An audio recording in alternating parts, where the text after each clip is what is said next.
Olá, meu nome é Ana Roberta e nesse vídeo eu vou tratar um pouco do meu projeto de iniciação científica. Bom, o objetivo do meu trabalho foi analisar as inovações trazidas pela Lei 14.230 de 2021 na Lei de Improbidade Administrativa, sobretudo acerca do elemento subjetivo necessário para configurar o ato de improbidade. De início, é preciso ter em mente que a Lei de Improbidade Administrativa foi promulgada com a finalidade de dispor acerca das sanções aplicáveis em virtude da prática dos atos de improbidade administrativa. Por outro lado, na doutrina, a improbidade administrativa é entendida como uma ação desonesta do gestor público, que se utiliza da máquina pública indevidamente para alcançar objetivos ilícitos. Pois bem, antes mesmo da reforma da Lei de Improbidade Administrativa, muito já se discutia acerca do elemento subjetivo necessário para imputar um ato como ímprobo. Isso porque diversos autores entendiam que não era possível existir ato de improbidade administrativa quando se tratava de conduta culposa. Nesse cenário, apesar de a lei, em sua redação original, expressamente prever a possibilidade de punição por atos culposos como improbidade administrativa, esses autores eram críticos a essa punição, porque entendiam que, para haver improbidade, é preciso existir o dolo, já que a própria ideia de improbidade pressupõe uma intenção desonesta, uma má-fé do autor. Em 2021, porém, esse entendimento doutrinário foi incorporado à legislação. Com a Lei 14.230 de 2021, excluiu-se todas as menções anteriormente existentes acerca da modalidade culposa de improbidade administrativa. Assim, para haver improbidade, a partir da promulgação da lei, necessariamente é preciso existir uma conduta dolosa. No entanto, uma nova dúvida começou a pairar sobre os doutrinadores e aplicadores do direito. É que, para alguns, a nova legislação teria passado a exigir o dolo específico para a configuração do ato de improbidade.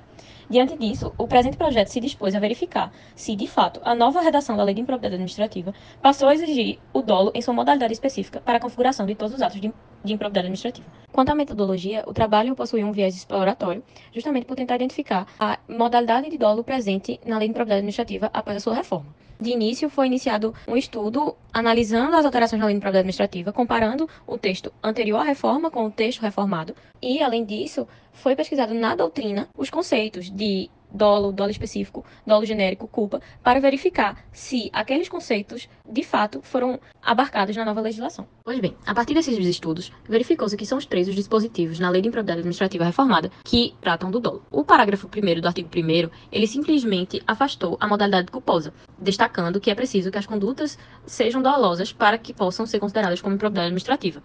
Já o parágrafo 2º, ele tenta definir o dolo.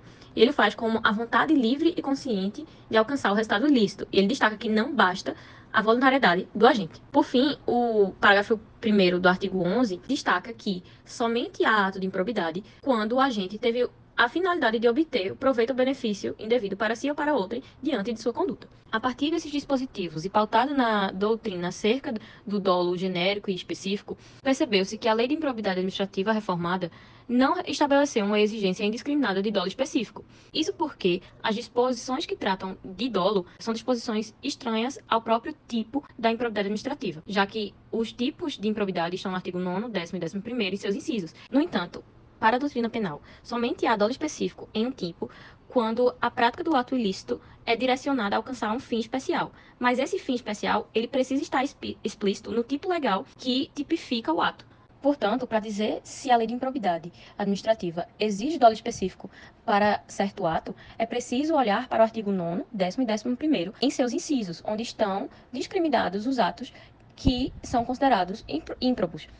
Por outro lado, as definições de dolo e as exigências de obter fim ilícito e de não bastar a voluntariedade são dispositivos estranhos aos artigos 9º, 10º e 11º em seus incisos. Na realidade, o estudo concluiu que os dispositivos que tratam de dolo na Lei de Improbidade Administrativa reformada tão somente afastaram qualquer possibilidade de configurar o ato de improbidade administrativa pela modalidade culposa, sendo essencial demonstrar que houve uma ação dolosa, ou seja, a conduta do gestor ela é livre, ela é consciente e ela é munida por uma vontade do agente de realizar a ação indevida.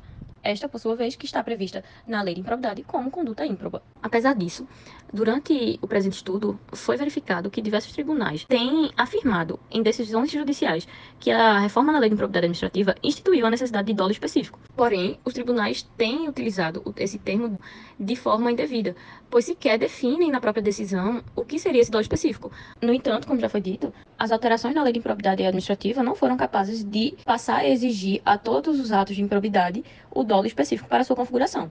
Apenas houve o afastamento da modalidade culposa, atualizando a legislação para o que há muito tempo já apontava a doutrina. Portanto, verificou-se que as disposições que eram apontadas de início como instituidoras de dolo específico na lei de improbidade, na realidade simplesmente afastaram a culpa e a mera voluntariedade como elementos para caracterizar a improbidade administrativa.